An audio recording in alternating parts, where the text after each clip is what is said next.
Assalamualaikum warahmatullahi wabarakatuh.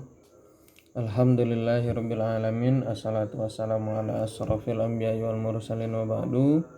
Puji syukur kehadirat Allah Subhanahu wa taala. Hari ini kita sudah pada pertemuan ke-7.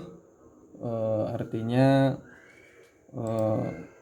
pekan depan kita UTS. Salat beriring salam kita haturkan kepada Nabi besar Muhammad sallallahu alaihi wasallam dengan mengucapkan Allahumma sholli ala Muhammad wa ala ali Muhammad. Rasulullah pernah bersabda, orang yang paling bakhil adalah orang yang ketika disebut namaku mereka enggan untuk bersolawat. Jadi kawan-kawan mahasiswa, kalau dengar nama Nabi Muhammad sallallahu alaihi wasallam diucapkan, maka ucapkanlah Allahumma sholli ala Muhammad wa ala ali Muhammad. Baik, kawan-kawan semuanya, hari ini kita sampai pada tema sunnah dan bid'ah. Tema ini mungkin barangkali bagian dari isu-isu Islam kontemporer yang terjadi di Indonesia. Isu ini berkaitan dengan merebaknya perpecahan di tengah-tengah umat Islam di Indonesia. Perpecahan ini diakibatkan dengan penyebutan sunnah dan bid'ah.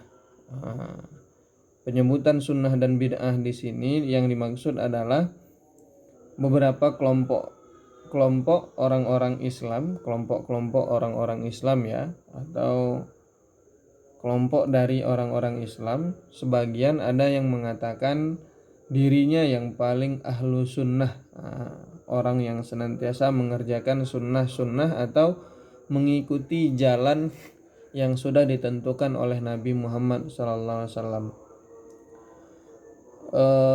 Dan kelompok tersebut juga selain mengakui dirinya paling sunnah, dia mengatakan kelompok lain itu ahlul bid'ah, kelompok yang senantiasa melaksanakan bid'ah, kelompok-kelompok yang mengerjakan sesuatu yang tidak pernah dicontohkan oleh Nabi Muhammad SAW. Karena bid'ah menurut mereka itu adalah sesuatu yang tidak pernah dikerjakan oleh Nabi Muhammad dan itu dilarang oleh syariat. Mereka mengutip hadis bahwasanya barang siapa yang membuat sesuatu yang tidak pernah dilakukan oleh Nabi atau bid'ah, maka dia adalah orang-orang yang tersesat, dolalah. Dan orang-orang yang tersesat itu pasti akan masuk surga, finnar. Nah, hadis ini digunakan secara serampangan, menganggap dirinya paling benar lalu mengatakan orang lain salah, atau dalam istilah itu truth claim gitu ya, menyatakan dirinya yang paling benar, orang lain yang salah. Di lain tempat ada juga kelompok lain yang menyatakan kelompok yang mengatakan dia sunnah tadi itu sebagai kelompok yang salah, karena kelompok mereka terlalu memudahkan membid'ahkan orang, menyalah-nyalahkan orang lain. Nah, akhirnya apa? Terjadi percekcokan karena saling mengatakan dirinya yang paling benar. Padahal kalau kita lihat mazhab-mazhab di masa lalu gitu ya, Imam Syafi'i, Imam Ahmad, Imam Malik, Imam Hanafi, pendiri 4 mazhab itu, mereka tidak pernah mengatakan pendapatnya yang paling benar. Kenapa mereka mengatakan hal tersebut? Karena mereka faham pendapat mereka itu hanyalah pendapat seorang mujtahid, pendapat seorang ulama yang itu bisa jadi benar, bisa jadi salah. Walaupun mereka berempat itu sama-sama menggunakan dalil dari Al-Quran dan Sunnah Nabi Muhammad SAW. Hanya saja cara penafsirannya yang berbeda, cara mengambil maknanya yang berbeda. Karena cara mengambil maknanya yang berbeda inilah akhirnya terdapat perbedaan pandangan. Kalau berbeda pandangan, selama rujukannya masih Al-Quran dan Sunnah, maka hendaknya tidak saling menyalahkan. Bisa jadi pendapatku eh, bisa jadi pendapatku belum tentu benar dan pendapat orang lain belum tentu salah. Nah, begitu pendapat mereka, pendapat para ulama-ulama dulu. Jadi tidak ada truth claim mengatakan dirinya paling benar. Sama halnya juga Imam Ahmad dengan Imam Syafi'i. Imam Ahmad bin Hambal itu pendiri mazhab Hambali. Beliau berguru dengan Imam Syafi'i. Imam Syafi'i mensunnahkan sholat subuh dengan menggunakan kunut, gitu ya. Sementara Imam Ahmad bin Hambal tidak mensunnahkan membaca kunut ketika sholat subuh. Nah, ini kan ringan sebenarnya. Halnya bagian sunnah saja. Jangan sampai hanya gara-gara berbeda kunut lantas pisah masjid. Nah, yang berbahaya itu malah tidak sholat subuh gara-gara hanya berbeda bagian sunnahnya saja. Ada lagi yang mengatakan yang satu mazhabnya misalnya dalam sholat menggunakan usolli. Dia niatnya selain dia di hati juga harus ada niat, menghadirkan niat di dalam hati, tetapi juga lisannya diajarkan untuk mengucapkan niat itu, usolli fardu subhi rakaataini mustaqbilal kiblati ma'muman, misalnya ya, kalau jadi makmuman lillahi ta'ala. Padahal kalau kita lihat pengertian kitab fikihnya sama semuanya, niat itu adalah pekerjaan hati. Tetapi ada beberapa mazhab selain dia harus diucapkan di dalam hati, dia juga harus takrir bil lisan, diikrarkan oleh lisannya. Ada pendapat yang mengatakan niat itu hanya dalam hati. Ini kan masalah kita bersama sebenarnya. Ini hanya berbeda pendapat. Ya, beda pendapatan aja boleh gitu ya. Beda pendapatan aja boleh, masa beda pendapat tidak boleh. Nah, ini masalah kita. Jadi jangan sampai hanya gara-gara berbeda pendapat akhirnya pisah jalannya, pisah masjidnya, atau bahkan tidak melakukan sholat lagi, tidak melakukan amal ibadahnya lagi hanya gara-gara berbeda pendapat. Dan jangan sampai mengatakan orang yang berbeda dari dia itu sesat dan orang yang sesat itu masuk neraka. Akhirnya apa?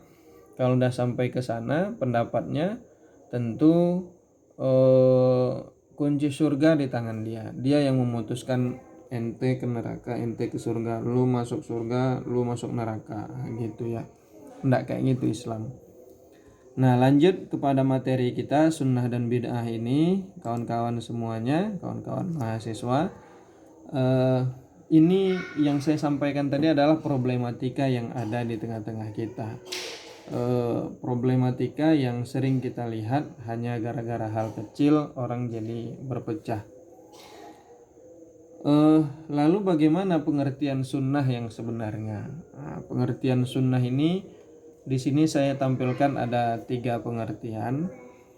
Yang pertama itu sunnah itu pengertiannya sama dengan hadis, yaitu perkataan, perbuatan, dan ketetapan yang datang dari Nabi Muhammad Sallallahu Alaihi Wasallam. Jadi perkataan 3 itu ya, perkataan, perbuatan, qaulun wa fi'lun, perkataan qaulun, fi'lun perbuatan, wa takrirun, dan ketetapan yang datang atau disandarkan kepada Nabi Muhammad Sallallahu Alaihi Wasallam. Semuanya itu ya, semua perkataan, semua perbuatan, semua ketetapan yang datang dari Nabi Muhammad SAW itu adalah sunnah atau hadis. Jadi pengertian sunnah kadang sama dengan hadis, itu secara umum. Lalu pendapat kedua, ada pendapat mazhab Maliki yang mengatakan sunnah itu adalah hadis atau perkataan, perbuatan, dan ketetapan Nabi Muhammad SAW dimulai sejak beliau menjadi seorang nabi atau usia 40 ketika beliau mendapatkan wahyu yang pertama. Iqra bismi rabbikal ladzi khalaq, khalaqal insana min 'alaq. Nah, ketika surat Al-Alaq ayat 1 sampai 5 itu turun kepada Nabi Muhammad di Gua Hira. Ketika itu beliau menjadi nabi, ketika itulah perkataan, perbuatan dan ketetapannya dianggap oleh mazhab Maliki sebagai sunnah. Itu perbedaan sunnah dengan hadis. Sementara menurut mazhab Maliki yang pertama tadi itu hadis. Jadi semua perkataan, perbuatan dan ketetapan Nabi Muhammad SAW itu adalah hadis. Nah, tetapi kalau yang disebut dengan sunnahnya, sejak Nabi Muhammad diangkat menjadi seorang nabi dan rasul. Itu yang kedua pengertiannya. Lalu yang ketiga pengertian menurut ahli fikih. Sunnah menurut ahli fikih. Sunnah menurut ahli fikih itu adalah perkataan, perbuatan dan ketetapan yang disandarkan kepada Nabi Muhammad SAW yang dijadikan landasan hukum. Yang dijadikan landasan hukum. Kalau pernah mendengar apa pengertian sunnah, sunnah itu dikerjakan berpahala, ditinggalkan tidak berdosa. Dikerjakan berpahala, ditinggalkan tidak berdosa. Itu namanya pengertian menurut ahli fikih, gitu ya. Jadi perkataan, perbuatan dan ketetapan Nabi Muhammad SAW yang dijadikan landasan hukum itu menurut ahli fikih dan usul fikih ya, yang mengatakan yang itu tadi, yang dikerjakan berpahala, ditinggalkan tidak berdosa. Itu menurut ahli fikih ya, dan usul fikih. Jadi ada 3 pendapat tentang pengertian sunnah ini. Maka kalau kita mau paham sunnah, seharusnya kita memahami kitab-kitab hadis Nabi Muhammad SAW. Ada mudah sebetulnya sekarang ini, zaman sekarang ini, di-download saja. Ada kutubut tis'ah, ada kutubus sittah misalnya ya. Ada kitab-kitab hadis 6 yang muktabar, ada yang 9 yang muktabar yang bisa digunakan oleh umat Islam. Tinggal di-download saja di App Store ya, di Play Store. Nanti kita bisa baca. Ada yang bahasa Arab semuanya dengan penjelasannya juga berbahasa Arab, ada juga yang berbahasa Indonesia dengan penjelasannya berbahasa Indonesia. Itu kira-kira pengertian sunnah. Jadi orang yang mengatakan dirinya saya ini pengikut sunnah, sunnah yang mana dulu gitu. Kalau sunnahnya dia langsung membaca hadis tanpa membaca penjelasan dari para ulama, dia juga salah gitu.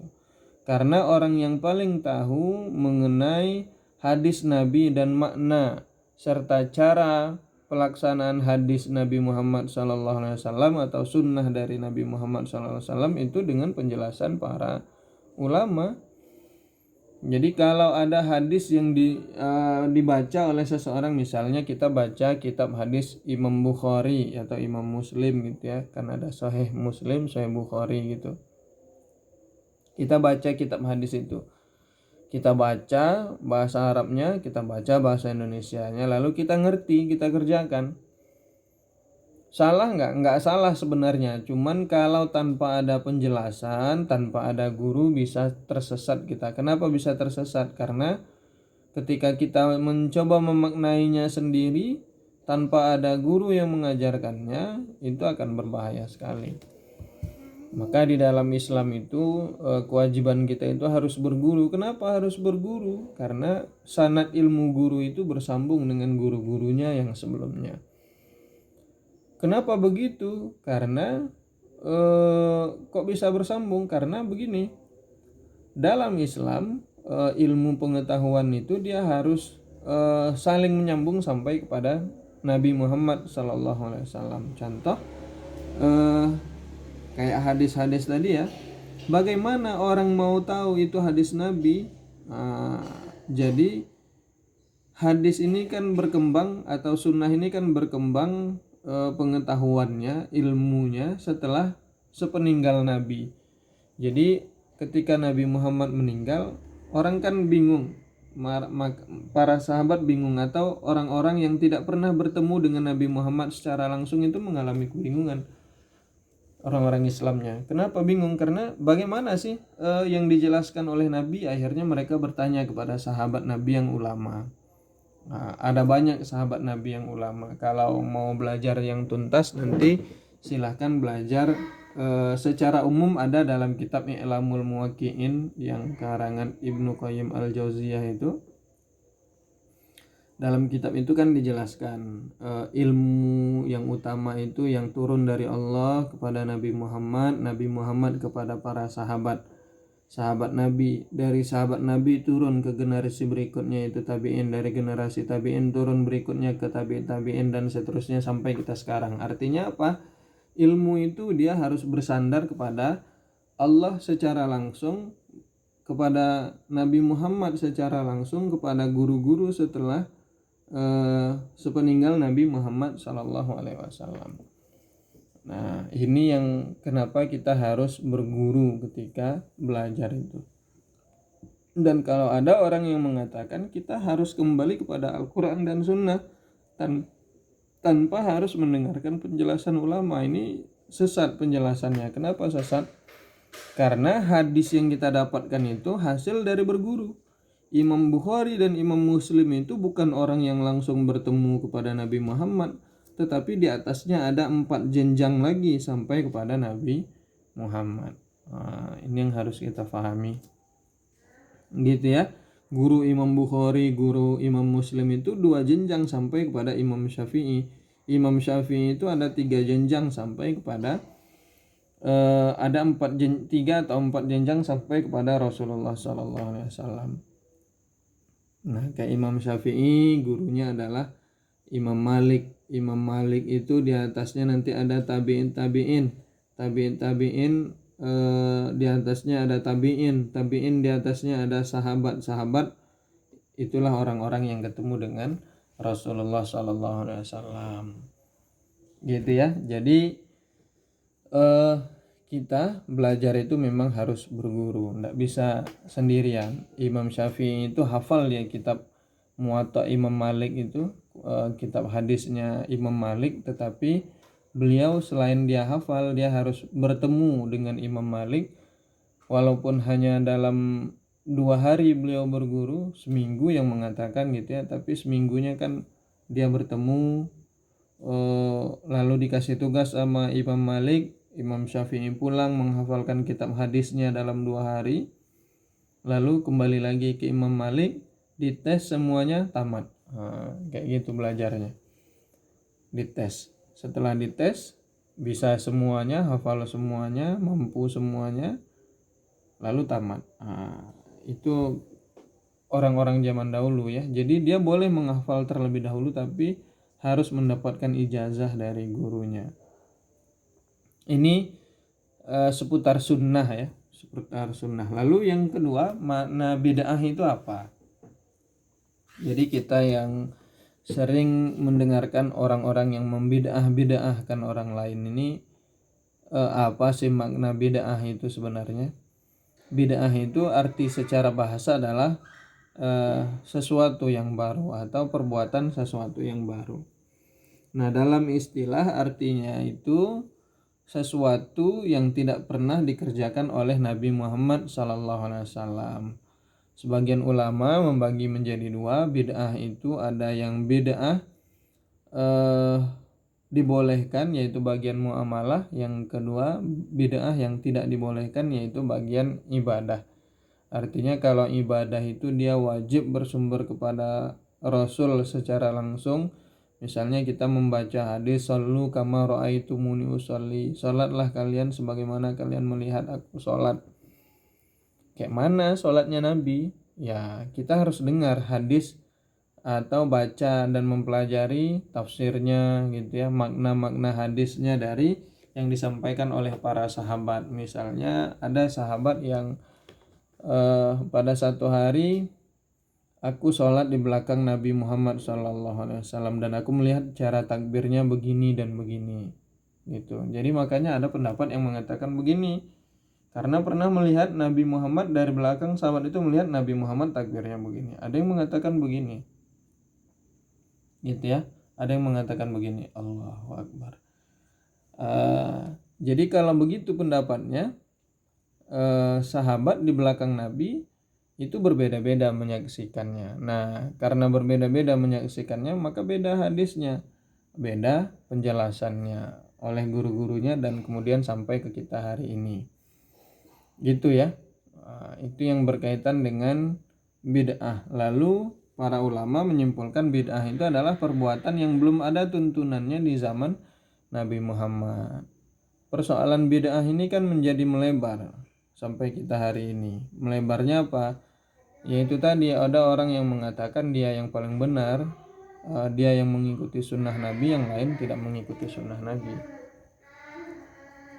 Lalu bagaimana caranya? Caranya ya belajar dengan baik, bertemu dengan guru yang baik yang tidak hobinya menyalah-nyalahkan orang lain, gitu ya. Carilah guru yang baik yang dia tidak menyalahkan orang lain, tapi membetulkan kalau ada yang salah dari kita, diajarkan begini loh yang benar, gitu ya. Tanpa harus menyalah-nyalahkan orang lain. Ini sunnah dan bid'ah. Lalu cakupan antara sunnah dan bid'ah ini apa? Kalau sunnah itu cakupannya adalah perkataan, perbuatan, dan ketetapan, sementara bid'ah itu syaratnya yang pertama adalah dia adalah sebuah perbuatan, gitu ya. Lalu yang kedua, dia adalah sesuatu hal yang baru. Yang baru itu artinya tidak pernah ada di zaman Nabi Muhammad. Yang ketiga, dia belum ada pedomannya, belum pernah dicontohkan oleh Nabi Muhammad. Yang keempat, dia adalah bentuk ibadah, untuk beribadah. Kalau itu bid'ah, apakah semua bid'ah yang dia suatu perbuatan, dia sesuatu yang baru, dia tidak pernah dikerjakan oleh Nabi, dan dia untuk ibadah? 4 kriteria ini. Lalu bagaimana dengan amalan-amalan kita hari ini, gitu. Contoh yang dinyatakan oleh para ulama itu bid'ah-bid'ah itu, contohnya salah satu Al-Quran, gitu ya, mushaf Al-Quran. Ini ada Al-Quran, mushaf Al-Quran ya. Kalau saya punyanya yang kecil-kecil, ini ada Al-Quran. Yang kecil-kecil gini ya. Mushaf Al-Quran ini kan zaman Nabi tidak ada, dia untuk ibadah. Karena membaca Al-Quran itu untuk ibadah. Pengertian Al-Quran pada pekan lalu saya sampaikan apa pengertian Al-Quran itu. Al-Quran itu adalah kalamullah al-munazzal ila Nabi Muhammad SAW, firman Allah yang diturunkan kepada Nabi Muhammad SAW dengan perantara malaikat Jibril, diturunkan secara mutawatir, dan membacanya adalah ibadah, membacanya ibadah. Gitu. Apakah Al-Quran yang turun di zaman Nabi itu seperti ini? Enggak. Zaman Nabi itu Al-Quran turunnya dari malaikat Jibril kepada Nabi Muhammad itu secara lisan. Makanya Iqra bismi rabbikal ladzi khalaq, khalaqal insana min 'alaq itu diturunkan, Nabi menghafal. Diingatnya semua. Gitu ya. Setelah Nabi mengingatnya, disampaikan kepada para sahabat. Sahabat itu menghafal dan menulis. Menulisnya di mana? Di lembaran-lembaran yang ada. Sahabat ketika itu punyanya misalnya cuma punya kulit unta yang sudah dikeringkan, atau kulit kambing, atau kulit sapi. Sapi enggak, ada apa enggak ya? Biasanya unta atau kambing. Hanya di kulit, lembaran-lembaran kulit yang sudah dikeringkan, ya ditulis di situ. Tulisannya pun berbeda dengan zaman kita sekarang. Di zaman Nabi dulu tulisan Arabnya itu gundul, bukan gundul kayak kepala saya ya. Gundulnya itu memang benar-benar gundul, enggak ada harokat, enggak ada titik-titik yang kita lihat sekarang. Kalau kita sekarang kan lihat jim itu ada titik, dulu jim ha kho itu sama bentuknya. Ba ta sa nun itu sama bentuknya. Gitu. Enggak ada titik-titiknya. Titik-titik itu baru muncul setelah Nabi Muhammad meninggal. Gitu ya, yang dikenal dengan ulamanya ada Abul Aswad Ad-Du'ali. Diperintahkan oleh khalifah untuk memperbaiki tulisan Arab itu, karena banyak sekali orang-orang ajam, orang-orang yang non Arab masuk Islam yang mereka tidak paham membaca tulisan Arab itu, kalau Arabnya yang benar-benar gundul itu. Lalu apa? Dikasihlah Harokat pertama itu bentuknya titik.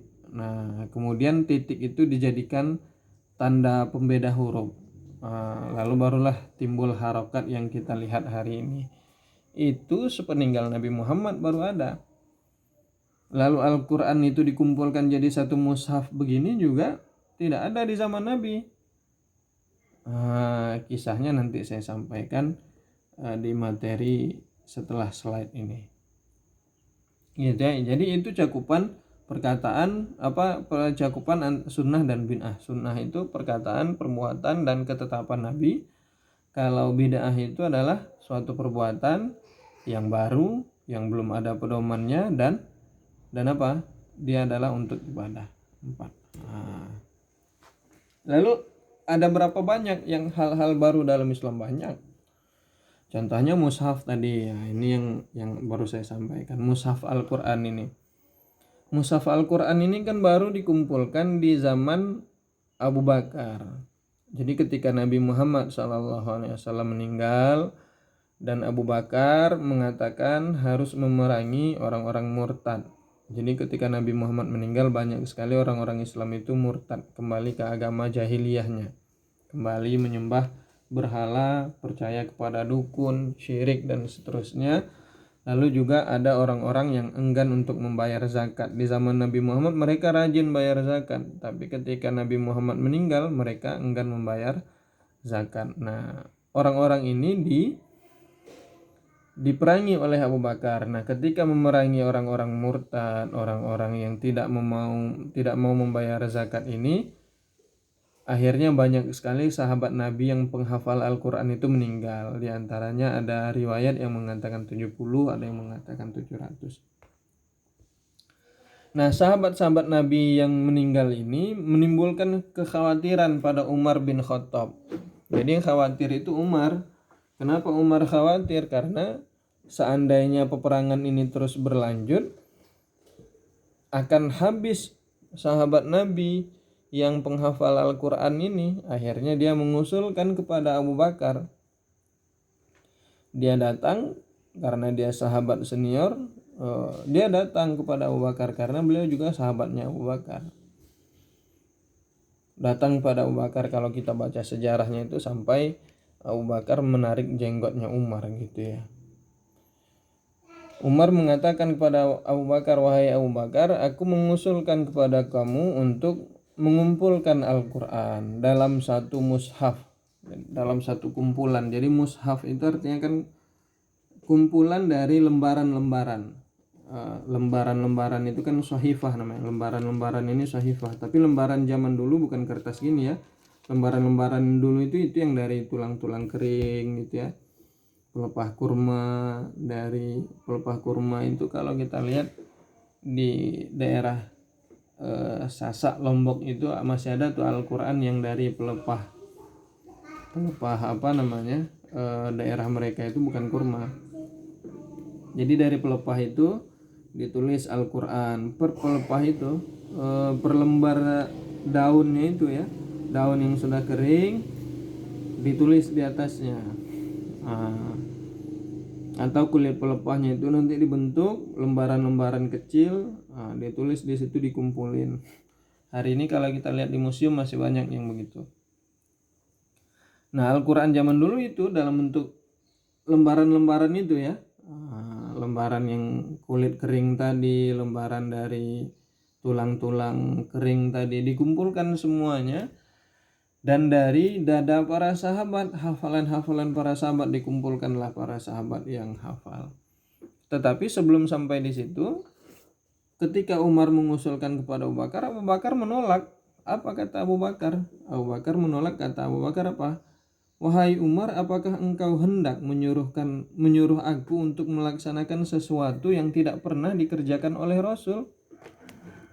Kan pas tuh. Mengerjakan sesuatu yang tidak pernah dikerjakan oleh Rasul. Itulah namanya bid'ah tadi. Jadi Abu Bakar juga menolak bid'ah itu.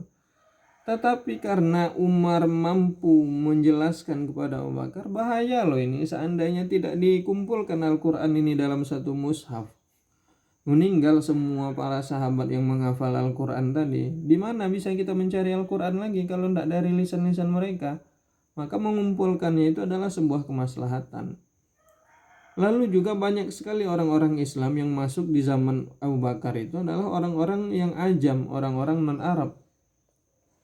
Orang-orang non-Arab masuk Islam, mereka tidak bisa baca Quran, tidak bisa baca Arab-Arab begini, tulisan Arab. Maka harus dikumpulkan dengan cara yang benar para sahabat-sahabat yang paling baik. Nah, karena mendengar pernyataan Umar yang seperti itu, akhirnya Abu Bakar menerima. Padahal awalnya dia kan mengatakan itu juga adalah bid'ah. Tidak pernah dikerjakan oleh Nabi. Memang Nabi tidak pernah mengerjakan. Gitu, akhirnya Abu Bakar memanggil seorang sahabat, Zaid, yang beliau adalah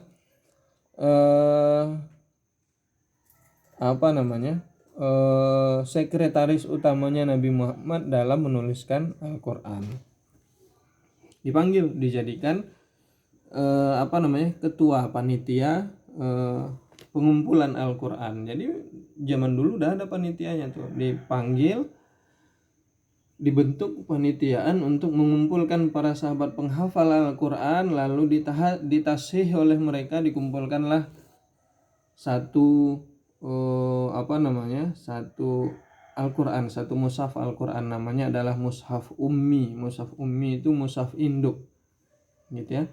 Mushaf induk yang ketika zaman Abu Bakar dipegang Abu Bakar, sepeninggal Abu Bakar dititip kepada anaknya Hafsah, gitu ya. Nah, ini yang terjadi di zaman Abu Bakar. Jadi sudah ada bid'ah itu, tapi bid'ahnya dibolehkan oleh Abu Bakar. Maka orang mengatakan kalau bid'ah itu tidak boleh semuanya, semua bid'ah, maka berbahaya sekali, karena Al-Quran ini juga bagian dari bid'ah.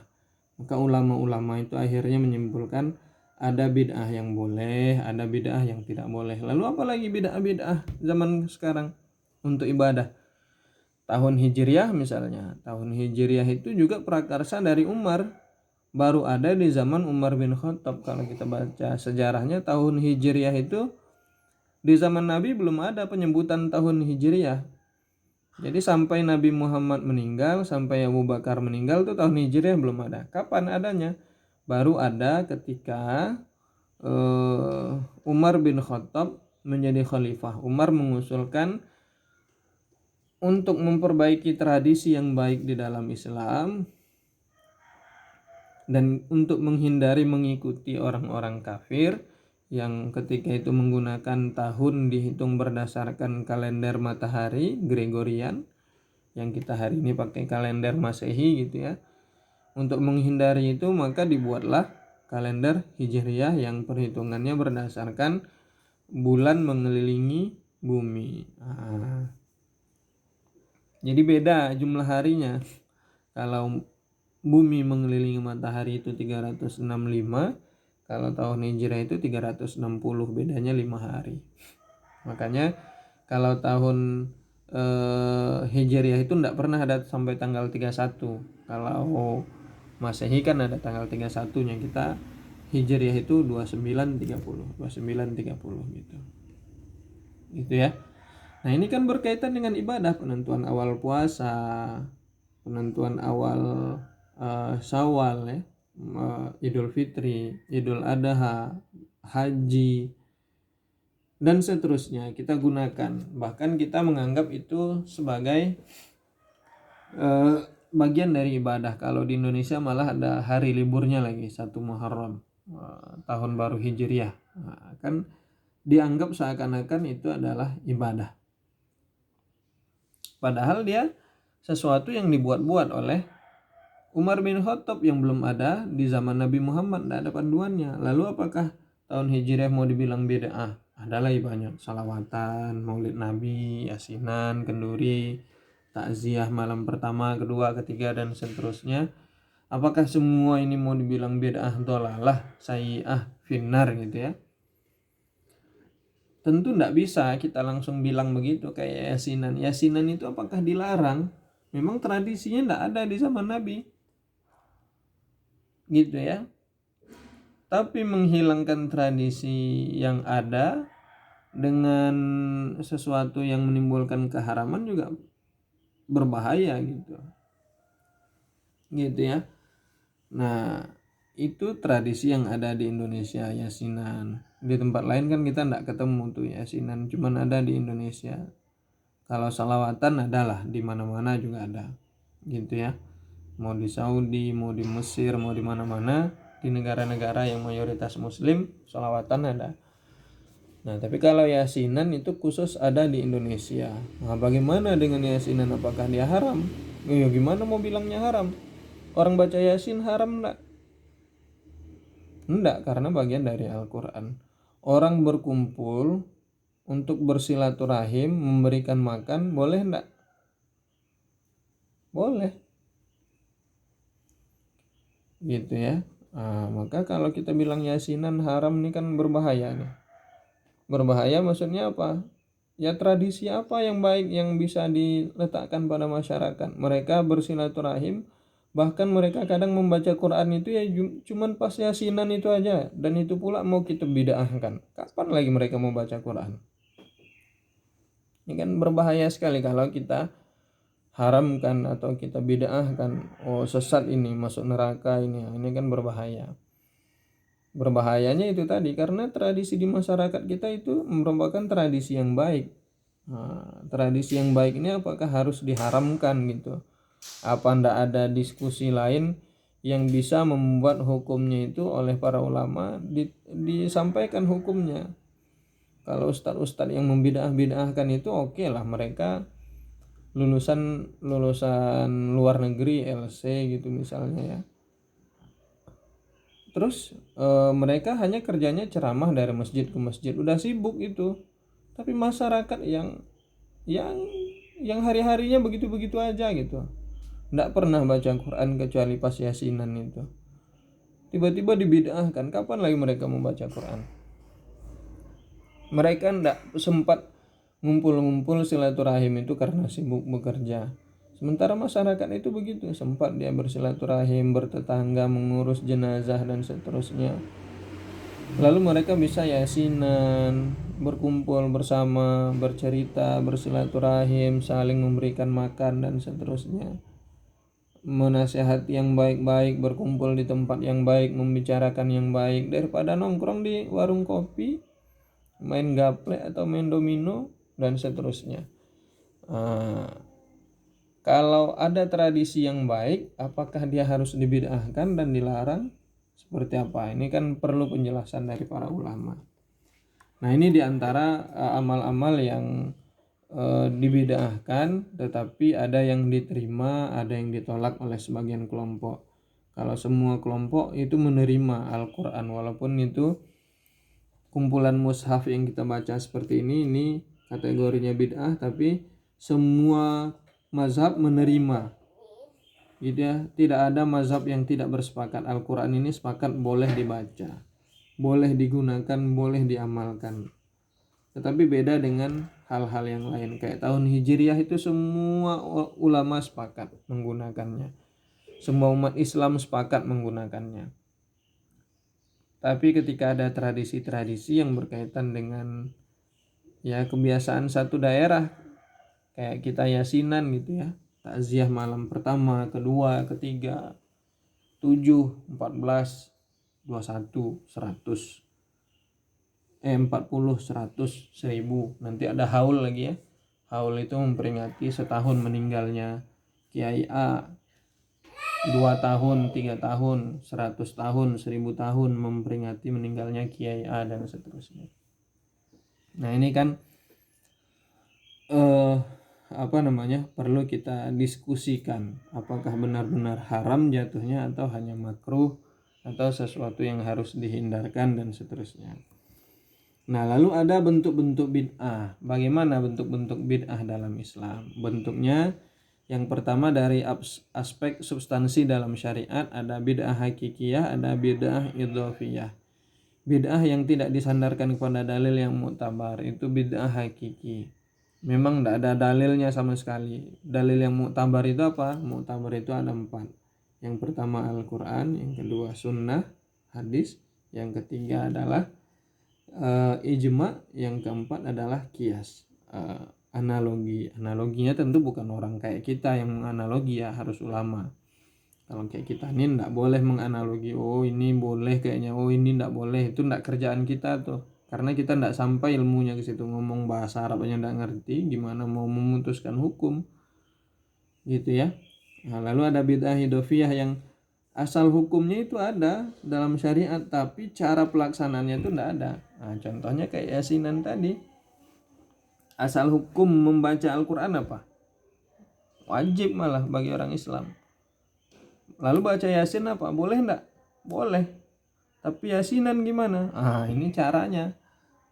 Cara khusus ketika kita bertakziah, ngumpul, duduk sama-sama, dimulai dengan MC berbicara, gitu ya. Lalu ada pemimpin membaca yasinnya, tahlil, tahtim, tahmidnya. Lalu setelah itu ada makan-makannya, pulang saling berjabat tangan, bersilaturahim, bahagia gitu. Yang semua itu ada dalam Islam. Berjabat tangan, silaturahim ada, boleh gitu ya. Membaca yasin boleh, membaca tahtim boleh, tahlil boleh, tahmid boleh, memberikan orang makan boleh. Semuanya boleh kalau dikerjakan satu-satu. Tapi ketika dikumpulkan plek dalam satu yasinan, nggak ada syariatnya, gimana itu? Nah, itu termasuk bagian dari bid'ah idhofiyah. Asal hukumnya ada dalam syariat, tapi bentuk cara mengerjakannya dalam satu bentuk itu nggak ada. Atau yasinan yang dibuat masyarakat ya, jamaah masjid misalnya, setiap malam Jumat baca yasin di masjid, ya sama kurang lebih juga dengan yang baca yasinan di orang meninggal takziah. Cuman bedanya kalau yang di masjid itu nggak pakai takziah, cuman duduk di masjid, ada pemimpin yasinnya, tahtim, tahlil, doa, nanti tausiah, selesai. Salat isya, habis maghrib baca yasinan, habis itu salat isya. Sambil menunggu isya. Nggak pernah juga diajarkan oleh Nabi. Tapi apakah nggak boleh? Satu-satu kan boleh dalilnya tadi ya, yang satu-satu baca yasin boleh karena bagian membaca Quran. Tahtim, tahmid, tahlil boleh nggak? Boleh karena pernah diajarkan oleh Nabi. Tapi mengerjakannya ba'da maghrib dikumpulkan dalam satu bentuk boleh nggak? Ini jadi pertentangan. Lalu ada bid'ah ditinjau dari aspek ajaran agama. Ada mukaffirah yang menjadi pengingkaran, bid'ah yang memang harus diingkari. Contohnya apa? Berdoa kepada selain Allah itu nggak boleh. Lalu muharramah, bid'ah yang diharamkan, seperti menjadikan kuburan sebagai masjid. Ada bid'ah makruhah at-tahrim yang dilarang karena bisa menyebabkan kepada keharaman, seperti sholat zuhur setelah melakukan sholat Jumat, berarti dia membatalkan sholat Jumatnya dengan sholat zuhurnya, padahal hari itu wajibnya sholat Jumat. Gimana itu? Lalu makruhah al-tanzih, penegasan agar dijauhi, seperti doa awal tahun dan akhir tahun gitu ya. Lalu ada bid'ah ditinjau dari aspek baik dan buruknya. Makbul yang boleh dikerjakan karena baik, ada yang mardud dilarang karena buruk. Ada juga yang ditinjau dari aspek hukum taklifi, wajib, sunnah, mubah, makruh, haram gitu ya. Dalam hal-hal ini ada juga yang bid'ah-bid'ahnya. Lalu hukum melaksanakan bid'ah itu boleh jika baik menurut syariat dan haram jika bertentangan dengan syariat. Ini bid'ah. Maka syariat ini kan kayak tadi, ada yang secara terpisah dia satu-satu boleh dilakukan. Tapi kalau dia dikerjakan dalam satu bentuk dikhususkan, itu menjadi tidak boleh. Tapi tidak bolehnya itu apakah haram atau ya hanya tidak pernah dikerjakan oleh Rasul saja. Contohnya apa? Contohnya sholat tarawih berjamaah.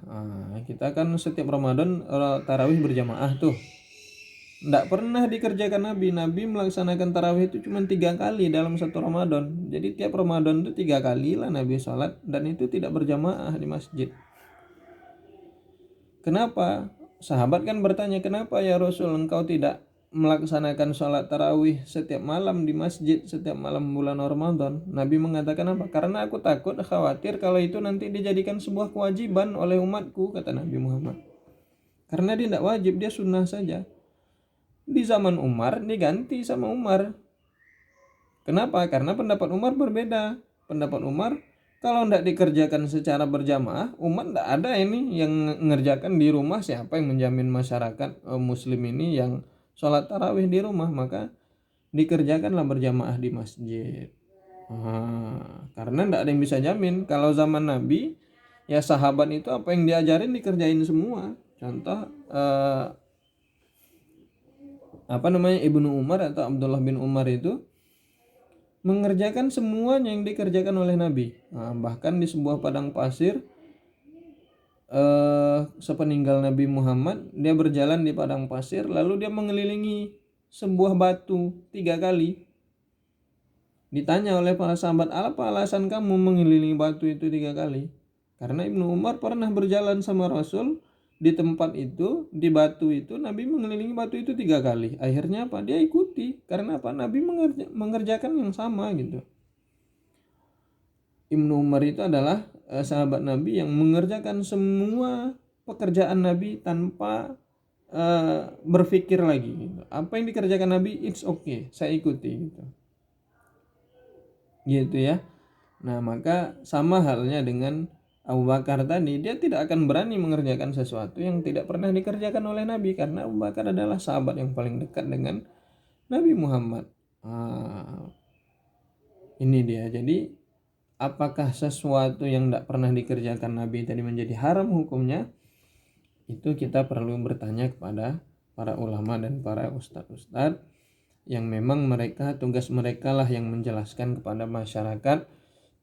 Tapi jangan juga bertanya kepada orang yang jelas membid'ahkan itu. Kalau bertanya kepada mereka jelas haram nanti. Tapi coba bertanya kepada ustadz-ustadz yang bisa menjelaskan sandaran hukumnya dengan baik. Kenapa dia diharamkan? Kenapa dia dibolehkan? Tapi jangan satu ustadz. Bertanyalah kepada banyak referensi, kepada banyak ustadz, agar hati kita menjadi tenang dalam mengamalkan amalan-amalan di dalam Islam. Mungkin itu saja yang saya sampaikan pada hari ini dalam materi sunnah dan bid'ah. Semoga kita tercerahkan, mendapatkan hidayah dan tidak mudah menyalah-nyalahkan orang lain dalam beramal. Aku qouli hadza wa astaghfirullahu li wa lakum. Jangan lupa kerjakan tugas resumenya. Mohon maaf. Assalamualaikum warahmatullahi wabarakatuh.